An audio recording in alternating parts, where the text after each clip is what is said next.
From the studios of Farm Journal Broadcast, this is AgDay.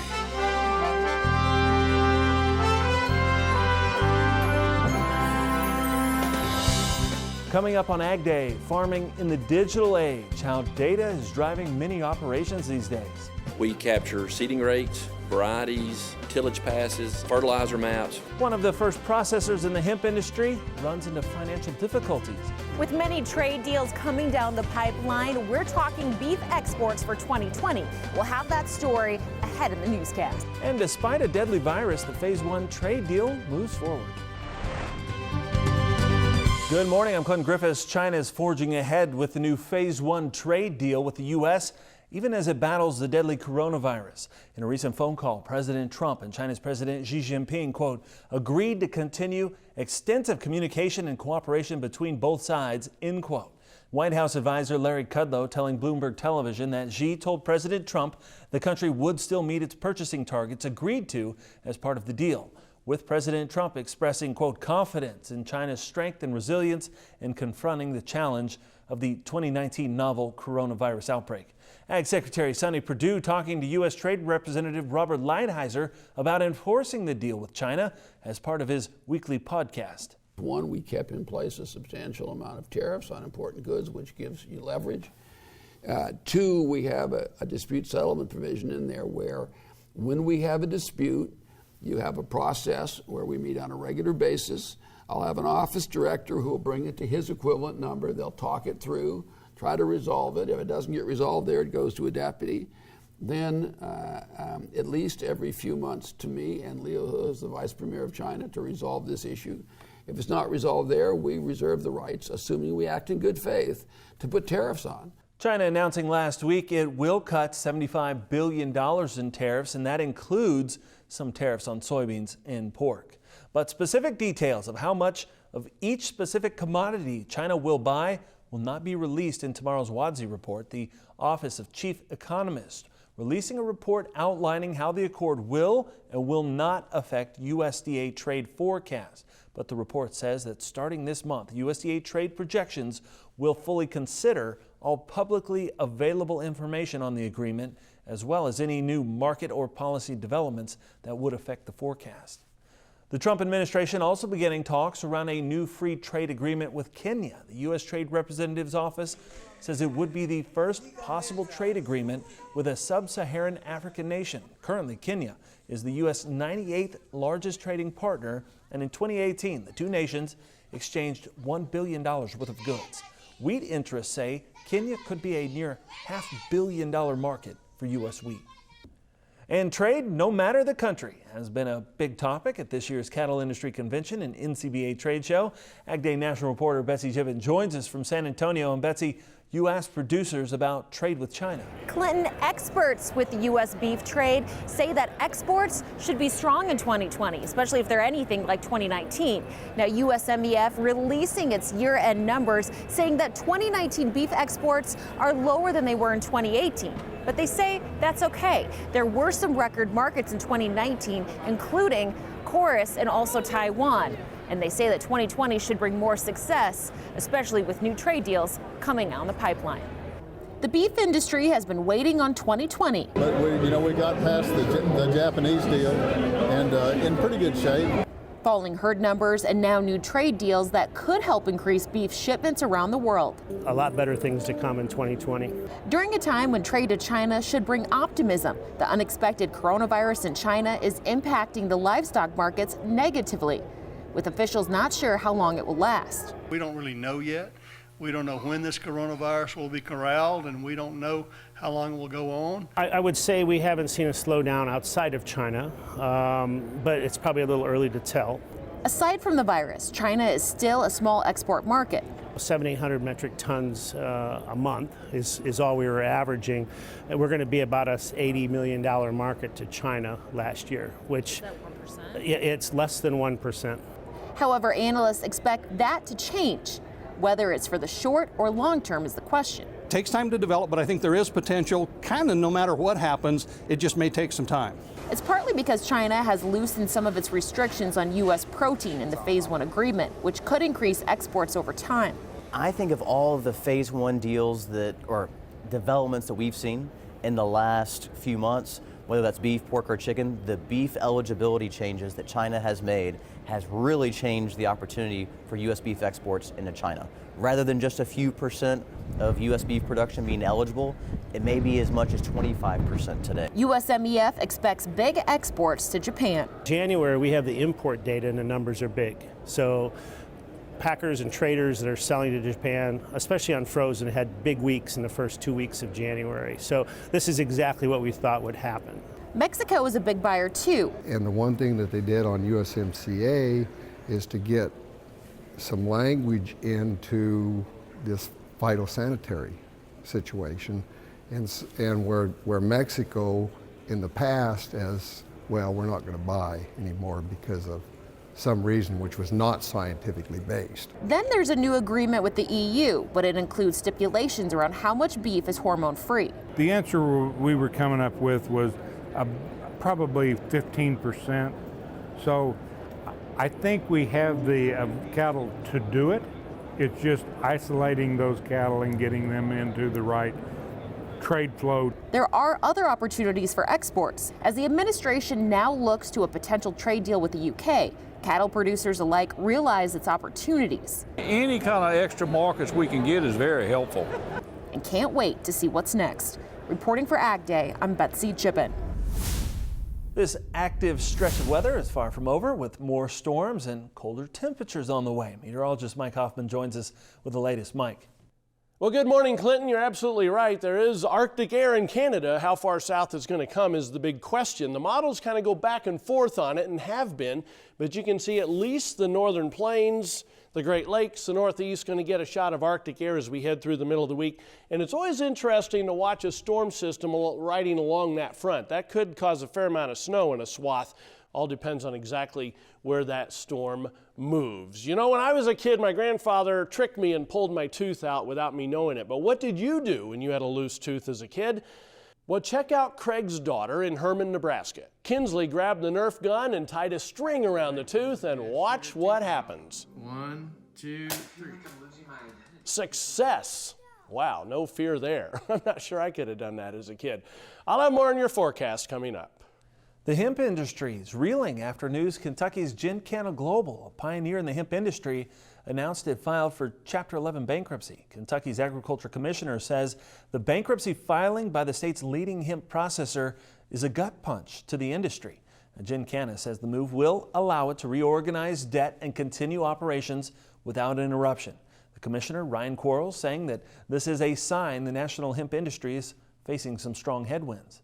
Meanwhile, on the producer side of operations, USDA just announcing 2 new programs to help protect hemp growers from natural disasters. The pilot hemp insurance program, it provides coverage against yield loss, and the other, crop disaster assistance, it protects against losses tied to lower yields, destroyed crop, or prevented planting. There are tons of details, of course, but producers may apply now. The deadline is March 16th. A pesticide used on more than 50 different crops, including citrus, cotton, and grapes, will no longer be made. Corteva announcing plans to end production of chlorpyrifos. The company says it's a business decision, citing demand for the chemistry is 20% of what it was at its peak nearly 30 years ago. Markets are off to a bumpy start this month. Up next, we'll talk about lessons from last week and get you prepared for the rest of February. And later, farming in the digital age and putting all that information to use.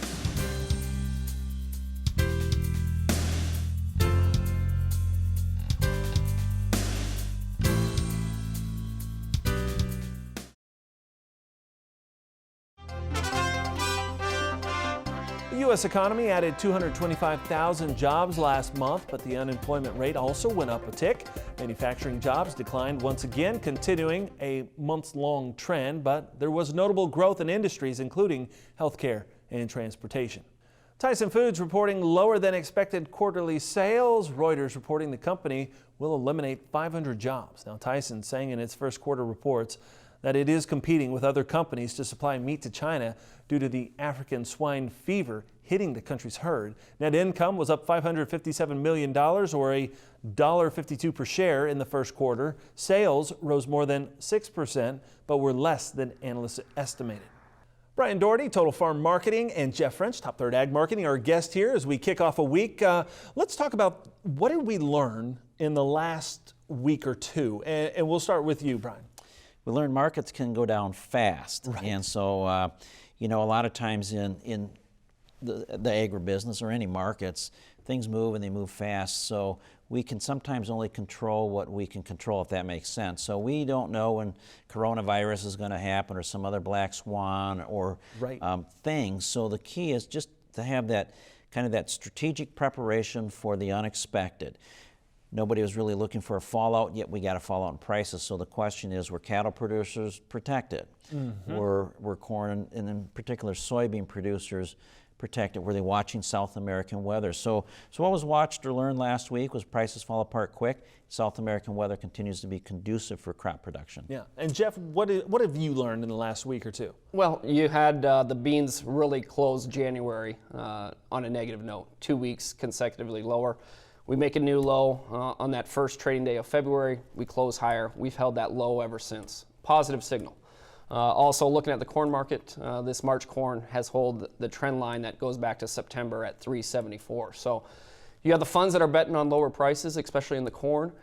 You know, there's not too many things that are bullish out there right now besides, you know, the funds being short and maybe the corn is cheap down here. But we've held that low. If we make new lows, we might see a little more aggressive selling, but we've held those lows here for the time being. All right, we've got just about a minute left. What are you going to be watching in the week and month ahead? Well, next week's another supply and demand report, so we'll see what those numbers say. But what we're watching is South American weather, and we'll see how that impacts crop production. But we're also going to be talking to producers on just, you know, where they are time of year, and being strategic about how much inventory they want to carry into the spring and summer months. The longer you hold it, the more risk. Risk can be good or bad. So talk about those consequences of that and figure out what we need to do to get people squared away and positioned strategically. And Jeff, for you? The 30-day grace period comes to the end here on February 15th. Does China come in with their wallets open and start buying? I mean, that's going to be something that the trade will want to see. Yeah, that's something that we've all been kind of watching and looking for. Appreciate you both for being here, kicking us off this week here on Ag Day. We'll be back with more and a check of weather coming up in just a minute. To discuss marketing strategies, call 800-334-9779 or visit stewartpeterson.com.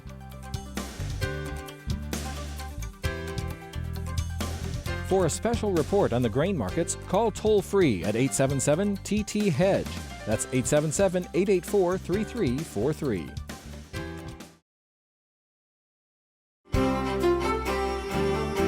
Meteorologist Mike Hoffman taking a look at rainfall over the past week or so. And Mike, I guess my concern is it going to stay wet through the spring? I think people are starting to get nervous. And I'm worried about that too. When you have a winter that comes on late like it has in the middle of the country, it can kind of last into spring. But the indications are that it won't be like last year.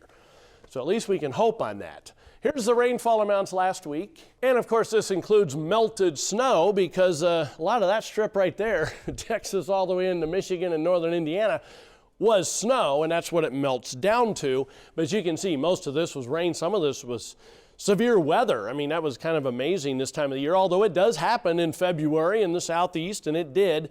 But that's a lot of rain, as you can see there. Many areas getting 2, 3, even 4 inches of rain in a few spots. You can kind of pick some of those spots out there. We did have that strip, like I said, into western Texas, and we had some decent moisture in the Pacific Northwest once again, with some areas getting 6, 7 inches of moisture, either rain or melted snow. Now, the drought monitor shows that a lot of the country doesn't need the rain. We could use the rain in South and East Texas. You didn't get a whole lot out of this last storm. It all occurred north and east of you, unfortunately. Four Corner region also had some continues to have some dry conditions. So here's the jet stream as we head into this week. Storm system coming through the southwest, which is kind of interesting. I talked about this earlier in the show. When you have a shot of cold air coming into the northern plains like that's going to be, and a storm system riding along that can be an interesting situation as it moves on up through the Ohio Valley in the northeast. Heading through the weekend, then you can see how it kind of warms up for a day or two again.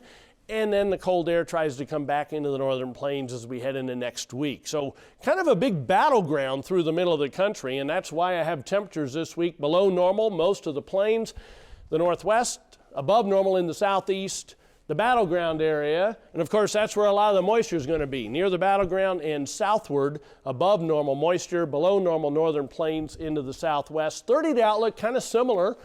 Above normal Texas to mid-Atlantic, southeastward, below normal most of the northern plains, the northwest, and on up into the northern lakes. Precipitation going above normal in that same strip there, below normal western lakes into Kansas, above normal eastern Rockies, and below normal in the southwest. That's a look across the country. Now let's take a look at some local forecasts. We'll head to El Paso, Texas first. Mainly cloudy with some sunshine, high temperature of 69. Indianapolis, lots of clouds and chilly, high temperature of 37. And Portsmouth, New Hampshire, cloudy with just a bit of rain around, high around 43. Still ahead, farming in the digital age and making the most of all that information, plus Machinery Pete. Stay tuned, folks. Coming up, I want to talk about a pair of tractors sold on an Illinois auction last week.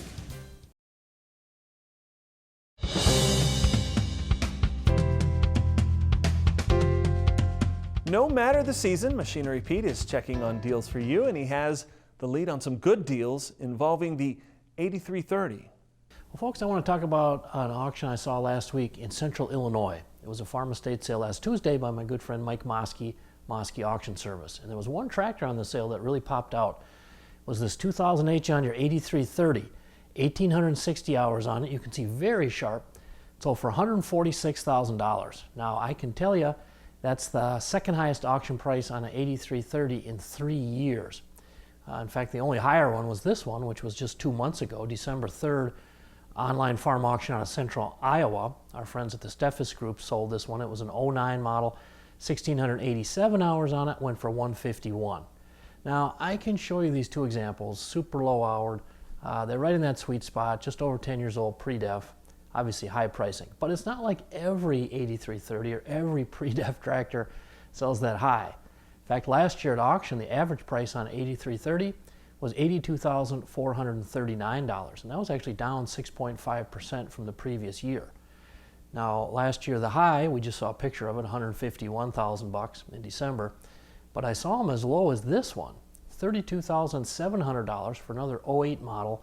This sold last spring, online auction, Northwest Iowa, but it had over 11,000 hours on it. Now, I think the better buy on the auction last Tuesday in Illinois was this tractor, a 13 model Deere 8335R, 1,530 hours on it, went for $176,000.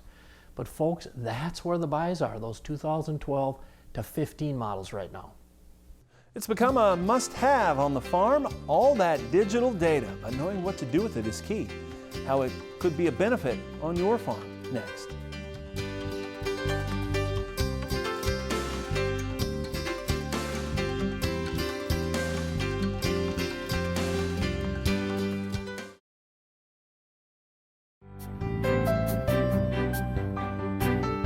Yield monitors, digital mapping with drones, they all provide producers with information.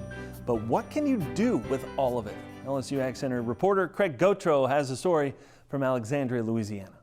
The digital revolution is moving forward in agriculture.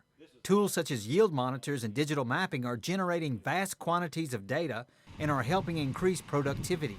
You can create much better yield maps. You can have predictions. You can have automated systems of figuring out disease pressure.